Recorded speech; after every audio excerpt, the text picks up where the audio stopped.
Hello Transformer fans, Titan's here, back to do another video review, and this time going to be reviewing Transformers Combiner War Leader Class Armada Megatron. Yes, I do have this figure. Now, funny thing is, I actually got this figure before I got my Leader Class Megatron, which I actually just recently got.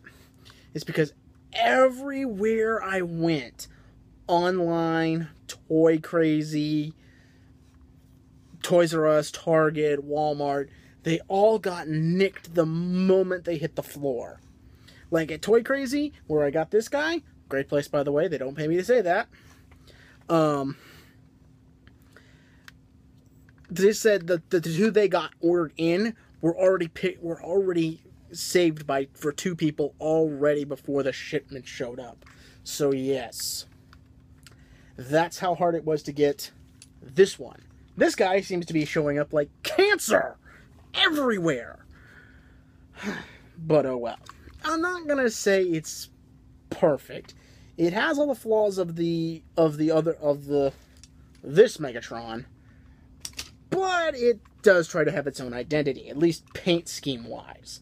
Like I said with the Generation 1 Megatron that they have there, this is definitely more of a military vehicle. The green makes sense here. It's designed to be a little bit less flashy and not catch your eye as much.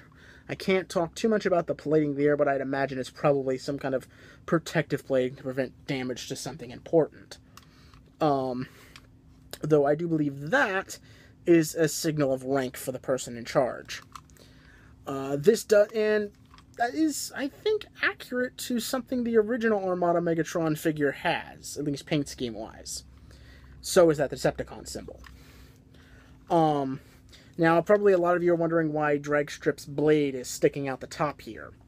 Namely because Dragstrip and Armada Megatron have the same colored weapons. I switched them because the original Armada actually had a combat knife which came out of his hand. So I figured, why not just switch him? Dragstrip needs something better than this dinky little knife, and this thing can probably be an antenna when he's in tank mode. So yeah. If my only other complaint with this is kind of obvious. The original was an H tank, just like this one, and this one obviously has the visible head problem again. But the problem is that original H tank didn't have all this in here. This was gone for those little pincher things to have been there. I kind of wish Hasbro could have found a way to engineer that into this, but I kind of understand why they didn't. And something I wanted to mention, I forgot to mention in the Megatron review, or the regular G1 Megatron review, this mold would make an awesome Reverse Convoy / Rebirth Megatron. If they could find a way to put in that head swapping gimmick, this figure would be awesome like that. So yeah, so again, and something else I forgot to mention, the G1 Megatron also has its Minicon ports. And these do work. I'm not sure how well they work with original G1 or original Armada Minicons, but it can fit these Minicons from the recent series. So yeah, not bad.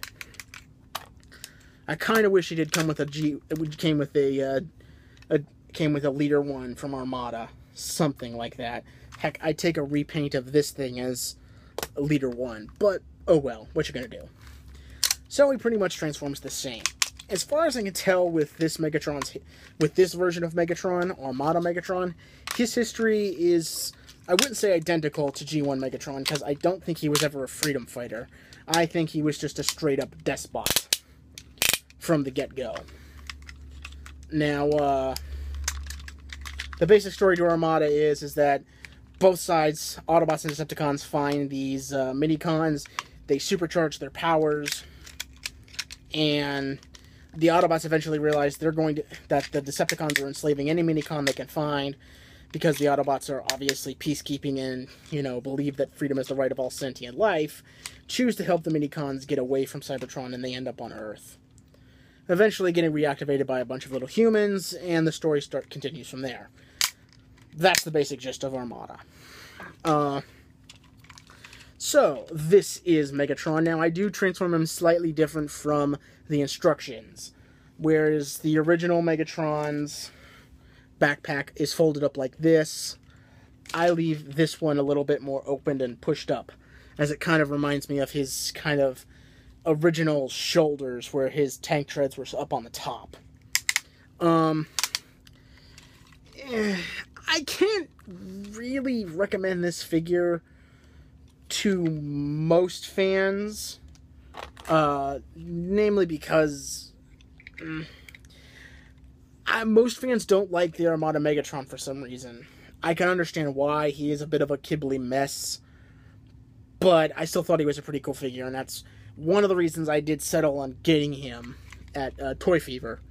One of the others is I just really wanted to support Toy Fever as any way I can. So yeah, like I said, I did give him Drag Strip's little sword is in his hands. It's like a combat knife. If my only complaint is obviously the cannon, his cannon wasn't on his arm. It was actually around his back. It would come underneath his side here, and the way the cannon is designed, I think originally Hasbro was going to intend this, but just couldn't find a better way of doing it, so they ended up just scrapping it and putting it on his arm, similar to the regular Megatron. If my only other aesthetic problem with him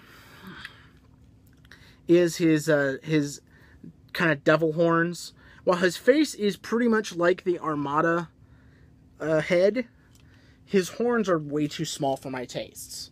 I understand there's a space issue. If these were any bigger when he's in vehicle mode, they'd be sticking into the ground and breaking. But I still think they could have found a better way to make them bigger. If nothing else, just a little bit wider.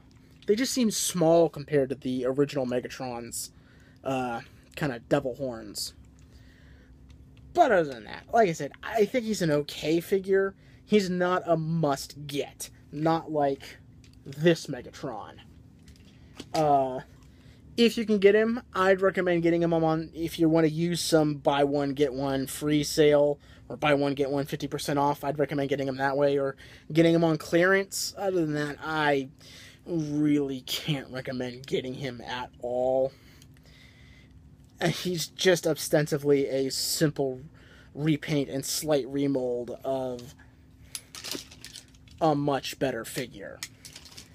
But overall, if you are a fan of the Armada Megatron like I am, go ahead. Otherwise, give him a pass. Wait till he's on clearance or shows up in Ross or Tuesday Morning or TJ Maxx. So until next time, this is TenZ saying I'll see ya when I see ya.